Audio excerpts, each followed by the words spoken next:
우리가 지난주에 하나님께서 자기 백성에 베푸시는 은혜가 무엇인지를 좀 구체적으로 살펴보았습니다. 특별히 나오미는 보아스가 고엘 그 가족을 책임져 줄 사람이라는 것을 말하면서, 또한 보아스가 그니 룻을 지켜준다라는 얘기를 강조하면서 다른 밭으로 가지 말라라고 했습니다. 우리가 이것을 통해서 우리도 다른 밭을 가면 안 된다라는 것을 살펴봤죠.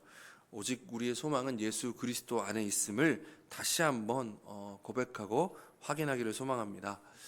오늘은 이제 그 근본적인 문제가 어떻게 해결되어지는지 그 과정을 살펴보게 될 건데, 본문이 좀 길죠. 근데 그래도 그 잘라서 보기가 좀 아쉬움이 있어서 한 번에 쭉 다루려고 합니다. 1장이 마칠 때 보리 추수할 때쯤에 나오미가 룻과 베들레헴에 도착하였다라고 얘기하는데, 2장의 마지막은 보리 추수와 밀 추수를 마치기까지 이삭을 주우라라고 하면서 그 기간이 한 2달 정도 지났다라는 것을 암시적으로 가르쳐 주고 있습니다. 그러니까 룻이 이제 베들레헴에 도착해서 한 2달 정도의 시간이 지난 상태인 것이죠.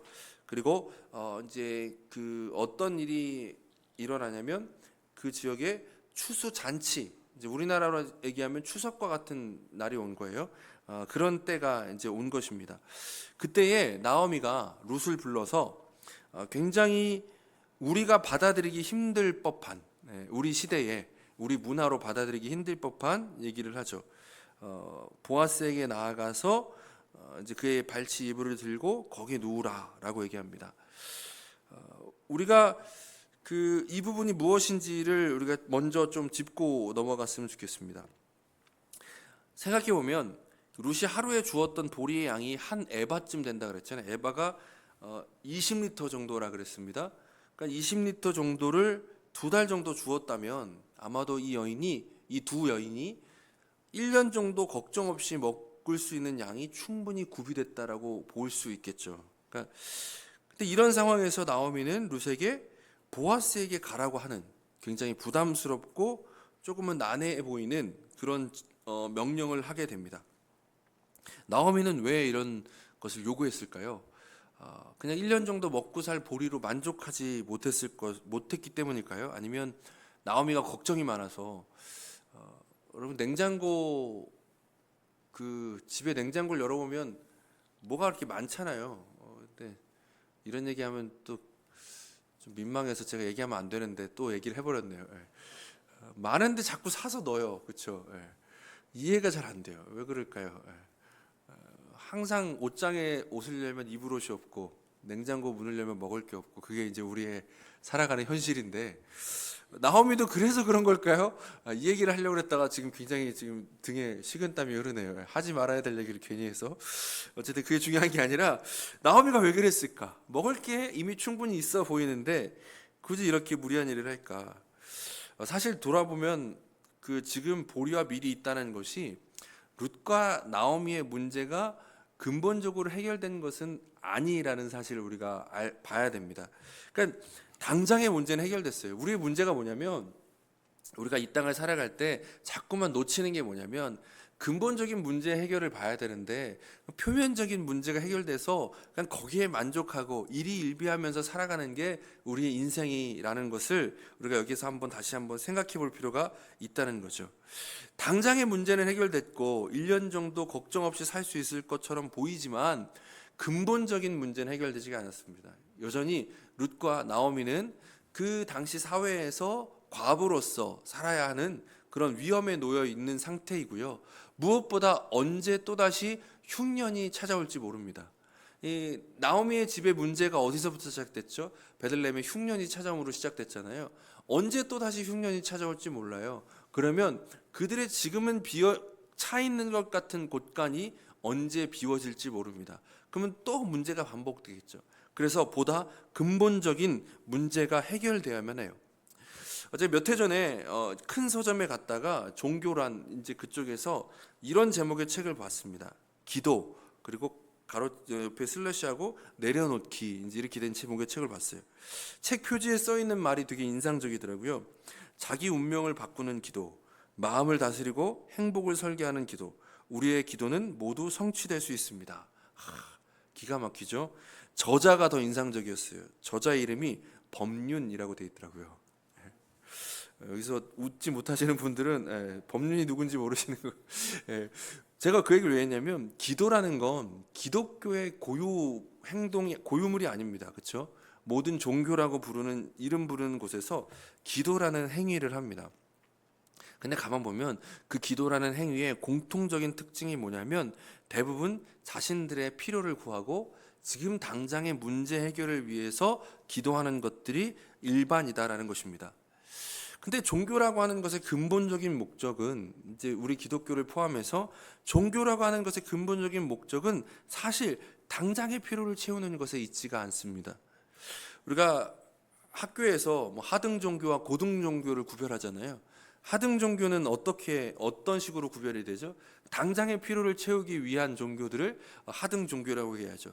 눈앞에 있는 복은 더 극대화하고 눈앞에 있는 저주는 피해 가려고 하는 방법이 하등 종교에서 하는 일들이에요. 그럼 고등 종교는 어떤 차원의 영역을 다루죠?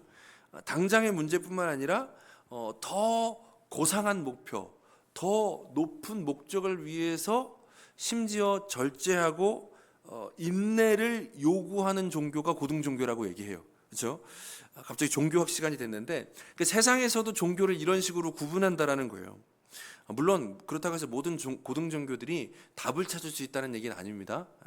제가 지금 이 얘기를 하는 얘기는 세상에서도 고등 종교라 하는 그런 분류로 되는 종교들은 보다 근본적이고 보다 고차원적인 그런 목적들에 대한 고민들을 한다라는 거예요. 여러분 저는 세상에서 기독교가 가장 고등 종교라고 믿습니다. 왜냐하면 진정한 답을 알고 있는 유일한 종교이고 진정한 목적지가 어딘지를 아는 유일한 종교이기 때문에 기독교야말로 고등 종교 중에 고등 종교이고 가장 참된 종교라고 믿어요. 그래서 제가 여기서 목사를 하고 있는 거겠죠. 그러면 우리가 구해야 되는 이 가장 고등 종교라고 할 수 있는 이 기독교인인 우리가 구해야 되는 것이 무엇이겠습니까? 물론 어려움과 힘든 가운데 당장의 도움의 문제 해결과 도움도 구해야 되겠죠. 그렇지만 거기에만 머물러서는 안 된다는 거죠. 우리가 늘 근본적이고 우리가 수요일 날도 우리 인생의 목적에 대해서 배웠잖아요. 우리가 어디를 향해 나아가고 있는가 이걸 놓치지 않아야 돼요. 그래야 지금의 현실과 지금의 상황이 해석이 되고 풀리게 되어지는 것이니까요. 나오미는 이 얘기를 지금 하고 있는 것입니다. 룻에게 지금 당장의 배고픔 해결되는 것에 만족하지 말고 우리의 근본적인 문제 해결을 위해서 너가 나아가야 된다. 누구에게로요? 보아스에게로요. 지난주에 우리가 나오미의 말에 그 중요한 부분이 어디에 있었습니까? 다른 밭으로 가지 말아라. 이제는 그 다른 밭을 가지 말아라를 넘어서서 보아스에게 가서 문제를 해결해라 라고 이제 얘기하고 있는 것입니다. 룻을 진정으로 사랑한 나오미는요, 그 내 딸아라고 여김없이 부르면서 그 사랑으로 이 얘기를 얘기하고 있어요. 나오미가 본문에서 보면 안식과 복이라는 단어를 쓰고 있는데 특별히 내가 너를 위하여라고 얘기하면서 이것이 단지 나오미의 어떤 평안한 삶을 위해 며느리인 룻을 희생시키는 것이 아니다라는 것을 가르쳐주고 있어요.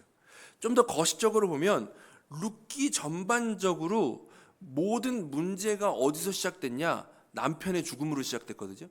남편의 상실로 시작됐어요. 그럼 회복은 어디서 올까요? 남편을 되찾는 것에서 오겠죠. 그러니까 죽은 남편을 다시 되살릴 수는 없으니까 새로운 남편과 연관되어진 일들이 이제 룻기에서 회복과 맞물려져서 지금 보여주고 있는 거예요. 나오미는 그 전에 보아스가 고엘이다라고 얘기했어요. 우리의 가문을 책임져 줄 수 있는 사람이다라고 얘기했어요. 물론 뒤에도 나오지만 보아스가 유일한 고엘은 아니었어요. 그리고 순번상으로도 보아스가 앞번호에 있는 그 고엘은 아니었어요. 그럼에도 나오미는 고엘을 딱 찍었단 말이에요. 나오미는 보아스를 고엘로 딱 찍어서 보아스에게로 가라. 우리 지난주에 다루었죠. 고엘마다 찾아다니면서 당신이 우리 집에 고엘이니까 나 좀 받아주지 않겠습니까? 그렇게 하지 말고 보아스를 딱 찍어서 가는 거예요. 여러분, 이게 우리에게 시사해 주는 바가 있죠. 우리의 소망, 우리의 구원은 오직 누구예요? 오직 예수 그리스도 안에 있습니다. 다른 곳에 가면 안 돼요. 오직 예수 그리스도 안에 가야 돼요. 거기서 우리의 문제 해결을 받고 우리의 근본적인 그런 잘못된 것을 고쳐야 되는 것들이 필요한 것입니다. 그래서 나오미가 보아스를 보내요. 나오미가 보아스에게 룻을 보내요.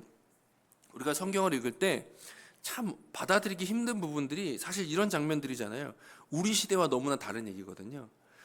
보아스를 친족이라고 얘기하면서 우리 몇십 년 전만 해도 동성동본 결혼도 허락되지 않았잖아요. 우리 사회에서는. 근데 친족에게 가서 결혼하라고 하는 거예요. 이게 무슨 얘기냐면 당시에는 계대 결혼이라는 게 있었습니다. 계대 결혼은 뭐냐? 우리의 재산과 우리 가족의 그러니까 가문의 재산과 지위를 보장하기 위해서 다른 가문 사람과는 결혼을 안 시키고 친족 안에서만 결혼을 하게 하는 문화가 있었어요. 이때 당시의 사회의 일이죠. 또 그 룻기 초반에 보면 룻이 남편이 죽자 나오미가 뭐라 그래요? 나에겐 더 이상 아들이 없다. 왜냐하면 당시 형사 취수제라 그래서 형제가 죽으면 형제의 그 아내를 대신 취해서 가문의 대를 이어가게 해주는 그런 제도가 있었단 말이에요. 이 제도 안에서 얼마든지 합법적으로 할 수 있는 일을 지금 나오미가 요구하고 있는 것입니다.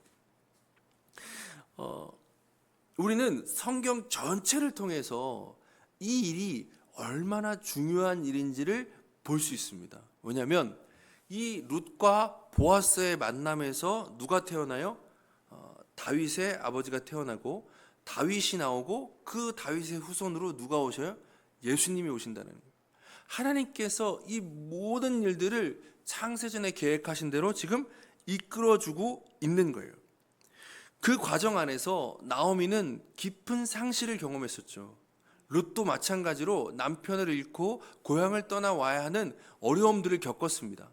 그러나 그것으로 끝나지 않았기 때문에 이제 비로소 참된 만족과 복을 누릴 수 있는 상황이 되어진 거예요. 여러분, 세상에서 제일 불쌍한 사람이 어떤 사람인 줄 아세요?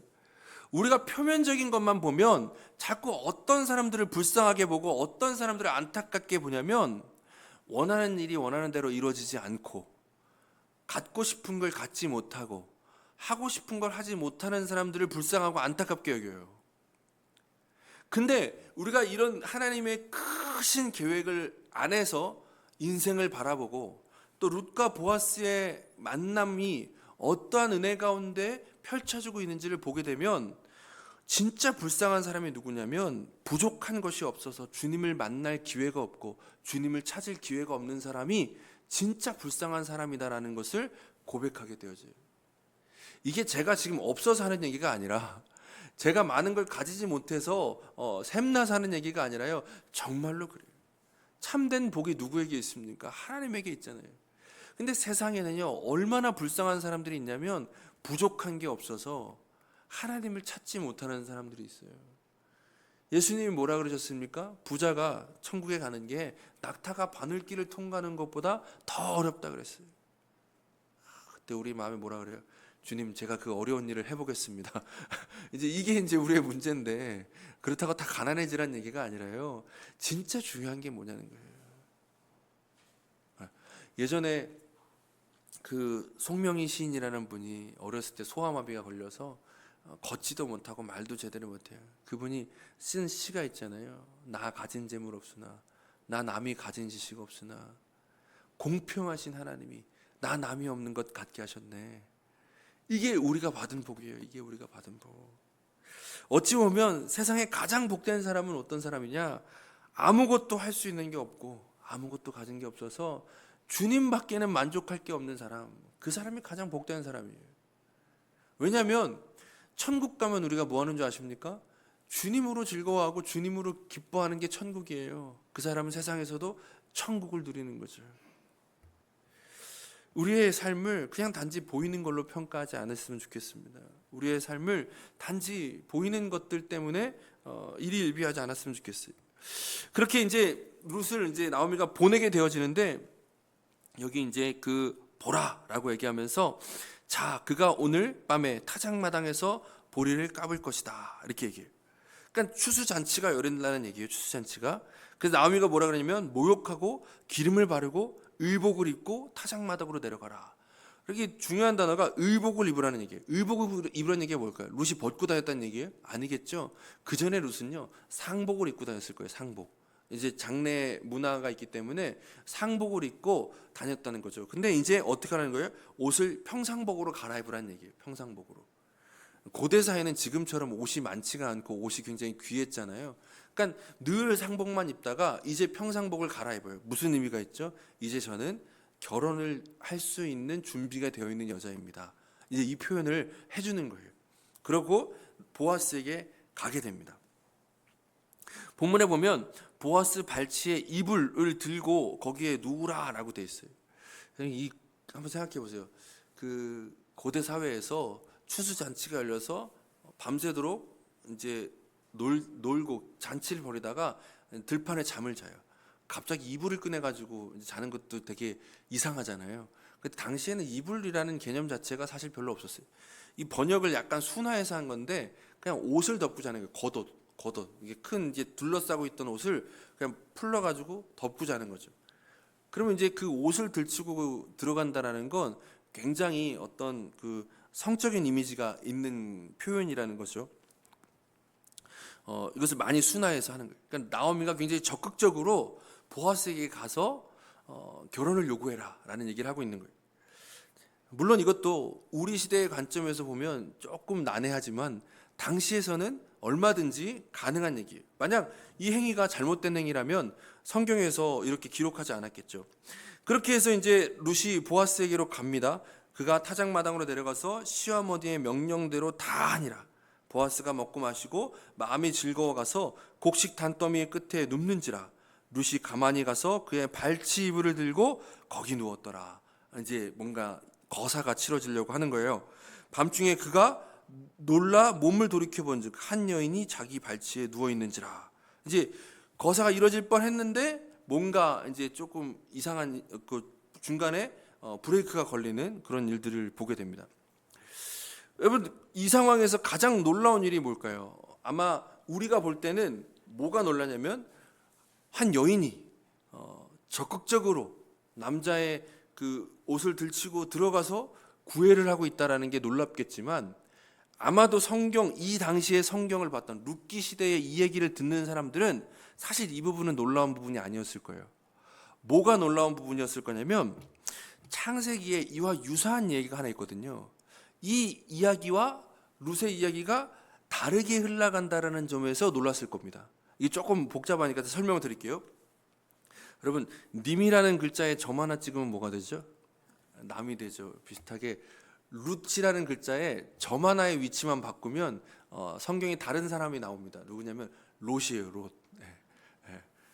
별로 재밌는 얘기는 아니었지만 어쨌든 중요한 얘기. 창세기 19장에 보면 롯의 이야기가 나오는데 여기 조금 길지만 제가 내용을 얘기해 드리면, 롯이 소돔 땅에서 가까스로 도망 나와서 그 산에 올라가서 숨어 지내는데, 롯의 두 딸이 이제 그 고대 사회는 어쨌든 간에 하여튼 제일 중요한 게 뭐냐, 가문을 이어가는 거예요. 우리 집안을 일으켜 세우는 거예요.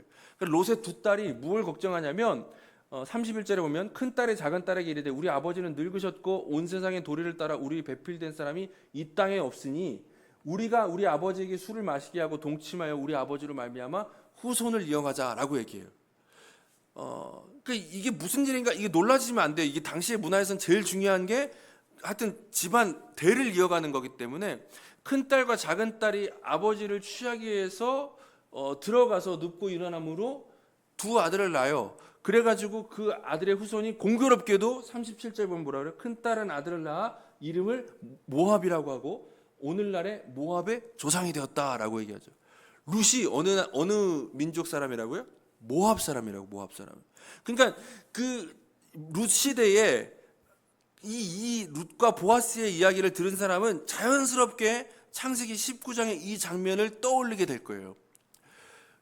롯의 두 딸이 아버지를 속이고 들어가서 그 아들을 낳아가지고 모압이라고 하는 이스라엘의 원수가 되는 민족을 낳았다는 거죠. 거짓으로 자녀를 낳아서 원수를 낳았습니다. 근데 가만 보면 우리가 아까 읽다 말았지만 룻기 3장 9절을 보면 보아스는 이 롯과 같이 취해서 알아보지 못하는 상황에 있지 않고 눈을 뜨고 그녀가 누구인지를 알아봅니다. 그래서 뭐라 그래요?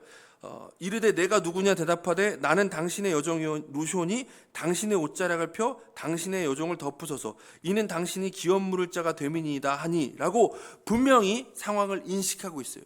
성경에 보면 특별히 구약 성경에서는요 그 어떤 영적인 상황을 묘사해 주는 단어들이 있어요. 예를 들면 야곱이 눈을 멀었잖아요.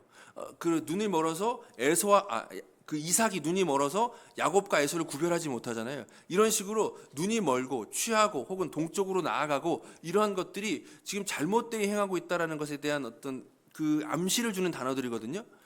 롯은요 취해서 자기 딸들이 오고 가는 걸 알지를 못했어요. 근데 보아스는요 분명하게 깨어서 내가 누구냐라고 말하고 있습니다. 그러니까 거짓으로 혹은 속임으로 이 일이 진행되어지지 않고 분명히 이 일이 깨어있는 가운데 되어지고 있다는 것을 보여주고 있어요. 또 더 이어서 10절부터 보면 그가 이르되 내 딸아 여호와께서 내게 복을 주시길 원하노라 룻을 안심시킨 다음에 룻이 하려고 하는 행위를 막습니다. 왜냐하면 보아스는요 잘못된 것을 바로잡는 사람으로 등장하고 있어요. 롯과 같이 속아서 잘못 그 대를 이어가는 일을 행하지 않고 절차와 과정을 지켜서 이 일을 하겠다라고 룻에게 지금 얘기하고 있는 거예요. 12절을 먼저 보면 참으로 나는 기업 물을 자이나 기업 물을 자로서 나보다 더 가까운 사람이 있으니 이 밤에 여기서 머무르라. 고엘에 설명할 때 그랬죠. 고엘이 지금 보아스가 최고 순번이 아니라고요. 보아스보다 더 앞선 순번이 있어요. 그리고 고엘은 자기의 자발적 선택으로서 하는 거기 때문에 그 사람이 안 하면 내가 해도 괜찮은 거예요. 그러니까 그때를 기다리라라고 얘기하는 거예요. 이 밤에 여기 머무르라. 그가 그 기업 물을 자의 책임을 이행하려 하면 좋으니 그가 기업 물을 자의 책임을 이행할 것이나 만일 그가 기업 물을 자의 책임을 내게 기뻐하지 아니하면 여호와께서 살아계심을 두고 맹세하노니 내가 기업 물을 자의 책임을 내게 이행하리라라고 얘기하면서 룻을 진정시키고 룻을 안심시킵니다. 그러니까 창세기 19장과는 정반대로 잘못된 것을 바로잡고 있는 모습을 보아스의 모습으로 나오는 거예요. 하나님의 나라는요 억지와 거짓과 속임으로 세워지는 것이 아니라 더디더라도 힘들더라도 좀 늦어지더라도 그 과정과 정직과 온전함으로써 세워져 간다라는 것을 다시 한번 확인시켜줘요. 하나님께서 다윗의 왕국 또 이어서 예수 그리스도의 오심을 준비하는 이 과정 가운데 거짓을 허용하지 않으시고 온전히 정직함으로 이 일을 해나가신다는 것을 보게 되죠. 근데 여러분 이 보아스는 이제 그렇게 치고 룻의 입장에서는 어떨까요? 룻의 입장에서 첫 번째로는 어떤 마음이 들었을까요? 우리 같으면 좀 약간의 수치심도 있겠죠. 용기 내서 들어갔다가 거절된 것 같으니까. 근데 뭐 이때 당시에는 그런 건 없었을 거예요. 근데 두 번째가 중요한데 두 번째가 뭐냐면 룻이 만약에 보아스의 이 말을 전적으로 신뢰했다면 어땠을까요? 두려움이나 무서움이 없었겠죠. 반면에 룻이 보아스의 말을 신뢰하지 못했다면 굉장히 두려웠을 거예요. 지금 내가 마음에 안 들어서 거절하려고 이렇게 말을 꾸며내는 건가? 라고 생각했다면 룻은 굉장히 두려울 수밖에 없는 상황이에요. 왜냐하면 이때 당시에는요 이렇게 찾아가는 것 자체는 문제가 안 되는데 이게 발각돼서 보아스가 만약에 룻을 음란한 여인으로 고발하잖아요. 그럼 돌 맞아 죽는 거예요. 그러니까 룻이 그냥 찾아간 게 아니에요. 굉장히 용기를 내서 찾아간 거예요. 근데 보아스가 만약에 받아주지 않으면 룻은 죽을 수가 있어요. 거기다가 조금 나쁘게 생각하면 그냥 하룻밤 즐길 거리로 끝나고 말 수도 있는 상황이 될 수도 있고, 여러 가지 많은 상황에서 용기 내서 갔는데 보아스에게 거절을 당했다. 룻은 굉장히 두려워할 수밖에 없어요. 이때 필요한 게 뭘까요? 이때 필요한 게 바로 믿음이죠. 믿음. 누구에 대한 믿음이요? 보아스에 대한 믿음. 보아스를 신뢰해야만 룻은 두려워하지 않고 이 밤을 지나갈 수가 있는 거예요. 그래서 보아스가 이걸 알기 때문에 보아스는 어떻게 합니까? 먼저 그녀에게 여호와께서 내게 복 주시길 원하노라 하고 칭찬을 하기 시작해요. 그리고 그 여호와의 날개 아래, 그 옷 아래 그녀를 이제 쉬게 해줌으로써 여호와의 날개 아래 보호받으라 하는 그 말씀처럼 2장 12절에 보면 여호와의 날개 할 때 날개라는 단어와 옷자락이 같은 단어거든요. 그렇게 룻을 보호해 주기 시작해요. 여러분, 우리가 하나님의 나라를 살아감에 있어서 이게 굉장히 중요한 원리가 된다는 거예요. 우리는 지금 무엇을 가지고 살아갑니까? 하나님의 약속을 가지고 살아가죠. 예수 그리스도 안에서 주어진 약속을 가지고 살아가요. 어떤 약속이요? 우리가 구원받았다. 예수 그리스도께서 이 땅에 다시 오실 때 우리는 하나님 나라에서 영원토록 기뻐하며 살 것이다 라는 약속이 보장돼 있어요. 무엇처럼요? 보아스가 내가 내일 너를 정식으로 받아들일 테니까 걱정하지 말라는 약속처럼요. 약속이 주어져 있어요. 그러면 이 약속이 실현될 때까지, 실천될 때까지 우리에게 필요한 게 무엇입니까? 믿음이죠. 하나님을 향한 신뢰가 필요한 거예요.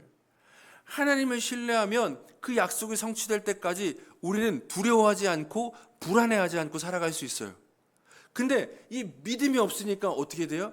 불안하고 자꾸 걱정되는 거예요. 룻이 이 밤에 오만 가지 생각을 다 했을 겁니다. 보아스가 내 약속을 안 지켜주면 어떡하지? 물론 이제 보아스의 그 말 때문에 룻이 안심했겠지만 상상해 볼 수 있잖아요. 믿지 못했다면 이 밤을 뜬 눈으로 지새우면서 아마 막 벌벌벌 떨었을 거예요. 다음 날 돼서도 그 보아스가 약속을 지키기 전까지요, 룻이 믿음이 없었다면 계속 두려워했겠죠. 우리가 두려워하는 이유가 뭐예요? 우리가 불안해하는 이유가 뭐예요? 믿음이 없기 때문에 그래요. 여러분, 말씀을 한 구절 볼까요? 갑자기 이게 제가 잘못했네요. 이사야서 43장 1절에 보면 이렇게 됐어요. 야곱아, 너를 창조하신 여호와께서 지금 말씀하시느니라. 이스라엘아, 너를 지으신 이가 말씀하시니라. 너는 두려워하지 말라. 내가 너를 구속하였고 내가 너를 지명하여 불렀나니 너는 내 것이라. 내가 물 가운데 지날 때에 내가 너와 함께 할 것이라. 강을 건널 때에 물이 너를 침몰하지 못할 것이며 내가 불 가운데로 지날 때에 타지도 아니할 것이요 불꽃이 너를 사르지도 못하리니. 여러분, 복음이 무엇인지 아십니까? 복음은 우리에게 기쁜 소식이죠. 기쁜 소식. 어떤 기쁜 소식이요? 우리가 하나님께 나아갈 때 하나님이 우리를 거절해 주지 않으실 것이라는 기쁜 소식이에요. 마지막 날에 예수 그리스도께서 다시 오시는 그날 우리가 하나님의 자녀로서 하나님의 나라에서 영원히 거할 것이라는 그 약속이 복음이에요. 복음. 그렇죠? 근데 이 복음을 우리가 누리지 못하고 두려움 가운데 있을 때가 있어요. 무엇 때문에? 지금 당장 보이는 현실과 지금 당장 실현되지 않은 하나님의 약속이 더딘 것처럼 느껴지기 때문에 불안하고 떨리는 거예요. 하나님께서 뭐라고 말씀하시냐면 두려워하지 말라. 내가 너를 구속하셨고 내가 너를 지명하여 불렀다. 그 뒤에 뭐라 그러냐면 내가 물 가운데 지날 때에도 내가 너와 함께 할 것이고 강을 건널 때에 물이 너를 침몰하지 못할 것이며 내가 불 가운데 지날 때에도 타지 아니할 것이요 불꽃이 너를 사르지도 못할 것이다. 내가 지금 물을 가고 있다라는 게, 내가 지금 불을 가고 있다라는 게 중요한 게 아니라는 거예요. 하나님의 그 크신 계획과 뜻 가운데 우리는 물을 지날 때도 있고 불을 지날 때도 있어요. 우리는 자꾸만 물, 불, 그 보이는 것들 때문에 두려워하는데 하나님이 그걸 두려워하지 말라는 거예요. 그 가운데 내가 너와 함께 할 것이기 때문에. 그러니까 자꾸 보이는 것 때문에 흔들리지 말고 내 약속을 믿는 믿음으로 지금 여기서 하나님의 나라를 살아가라라고, 불안해하지 말라고, 두려워하지 말라고 하나님은 끊임없이 우리를 안심시킨다고요. 안심시켜요. 이 안심시키는 게 뭐냐? 우리가 주일날 나와서 말씀 듣는 게 바로 이거예요. 우리가 매일매일 하나님의 말씀 앞에 나아가야 되는 이유가 그거예요. 우리가 날마다 복음을 우리 자신에게 전해야 되는 이유가 그거예요. 그게 아니면 안심이 안 되니까요. 믿음이 자꾸만 희미해져 버리거든요. 믿음은 바라는 것들의 실상이요 보이는 것들의 증거니라고 했습니다. 우리가 보이지 않는 그 약속을 지금 누릴 수 있는 건요, 믿음이 있어야 돼요. 그래서 그 믿음을 더 가지려면요, 하나님께서 우리를 믿게 하시기 위해 주시는 은혜들을 붙들어야 돼요. 오늘 보아스는요, 룻을 믿게 하기 위해서 룻을 안심시키고요, 칭찬하고요, 또 거기에 뭐하냐면 14절부터 보시면 룻을 그 날개 아래서 보호합니다. 사람들이 알아보지 못하게 미명에, 그리고 집으로 돌려보내요. 그냥 돌려보내는 게 아니라요, 보리 6대를 되어주고 그걸 가지고 가서 보증금처럼 주는 거예요. 내가 약속을 반드시 지킬 거야. 이게 보증금이니까 일단 이거 들고 들어가서 나오미에게 자초지종을 설명하고 두려워하지 말고 불안해하지 말고 기다리라고 보아스가 룻을 돌려보내는 거예요. 저는 이 보증금의 역할에 이 보리가 우리에게는 마치 하나님께서 주신 성령과 같다라고 믿어요. 하나님이 우리로 하여금 믿음으로 두려움 없이 평안함을 살게 하기 위해서 미리 주신 보증금이 뭐냐면 바로 우리 안에 주신 성령님이에요. 여러분 안에 성령님이 계십니까? 아멘이 좀 아멘이에요. 왜냐하면 말씀에 뭐라 그래요? 누구든지 성령이 아니고서는 예수를 주라고 고백할 수 없다 그랬어요. 예수님 믿으시죠? 아멘. 우리 안에 성령님이 계신다는 증거예요. 하나님께서 예수 그리스도께서 다시 오실 그날까지 우리로 하여금 믿음으로 살아가게 하시려고 누구를 주셨어요? 성령님을 주셨다고요. 그 성령 안에서 우리가 날마다 확인하는 거예요. 믿음으로. 그래야 우리 안에 두려움이 없어요. 그래야 불안함이 없어요. 근본적인 문제가 치료됐구나, 치료되겠구나, 하나님께서 약속하셨으니까 이젠 기다리기만 하면 되는구나. 보이는 현실이 우리를 자꾸만 힘들게 할 때, 물을 지나갈 때도 있고 불을 지나갈 때도 있고 일이 안 될 때도 있고, 저처럼 이사가 안 돼가지고 힘들 수도 있고요, 가진 것들을 잃어버려서 불안할 수도 있고요, 두려울 수도 있어요. 그때 우리 안에 계신 성령께서 우리의 믿음을 다시금 보게 하시는, 하나님께서 주님의 때에 반드시 일을 행할 것이야. 그러니까 불안해하지 말고 두려워하지 마. 이게 우리 믿음으로 살아가는 삶이에요. 이 믿음이 우리로 하여금 오늘을 하나님 나라로 살아가게 하는 거예요. 이 얘기를 들은 나오미가 그래서 뭐라고 얘기합니까? 우리 마지막 구절만 한번 볼까요? 마지막 구절만, 나오미가 했던 18절 구절만 한번 같이 읽어보겠습니다. 시작. 이에 시어머니가 이르되 내 딸아, 이 사건이 어떻게 될지 알기까지 앉아있으라. 그 사람이 오늘 이 일을 성취하기 전에는 쉬지 아니하리라. 아멘. 여러분, 보아스의 모습을 통해서요, 하나님께서 우리에게 무엇을 가르쳐 주시냐? 하나님이 어떤 분이신지를 가르쳐 주세요. 보아스는 잘못된 것을 바로잡고 구원이 필요한 자를 구원해 주는 존재로서 룻기에서 등장하잖아요. 이 보아스가 하나님이 누구이신지를 보여주세요. 우리 눈에 보이지 않지만 우리를 지키시기 위해 하나님께서 언제나 깨어 계시며 무엇보다 하나님께서 쉬지 않으신다라는 것을 우리에게 가르쳐 주시는 거예요. 우리가 불안한 이유는 그 하나님을 믿지 못하기 때문에 그래요. 우리가 구할 건 뭐예요? 그러니까 문제 해결을 구하는 게 아니라 믿음을 구해야 되는 거예요. 우리 안에 주신 성령님 붙잡고 믿음을 구하며 나아가야 돼요. 제가 PPT에 누락을 시켰는데 말씀 한 구절만 제가 읽고 오늘 말씀 마치겠습니다. 그 하나님이 누구인가? 그 하나님을 아는 자는 어떻게 고백하게 되는가? 시편 121편 말씀이에요. 내가 산을 향하여 눈을 들리라. 나의 도움이 어디서 올까? 나의 도움은 천지를 지으신 여호와에게서로다. 여호와께서 너를 실족하지 아니하게 하시며 너를 지키시는 이가 졸지 아니하시리로다. 이스라엘을 지키시는 이는 졸지도 아니하시고 주무시지도 아니하시리로다. 여호와는 너를 지키시는 이시라. 여호와께서 내 오른쪽에서 내 그늘이 되시나니 낮의 해가 너를 상하게 하지 아니하며 밤의 달도 너를 해치지 아니하리로다. 여호와께서 너를 지켜 모든 환난을 면하게 하시며 내 영혼을 지키시리로다. 여호와께서 너의 출입을 지금부터 영원까지 지키시리로다. 아멘. 이 하나님이 우리 하나님이십니다. 쉬지 않으신 하나님을 믿고 평안한 삶을, 샬롬을 누리며 살아가는 저 여러분 되길 소망합니다.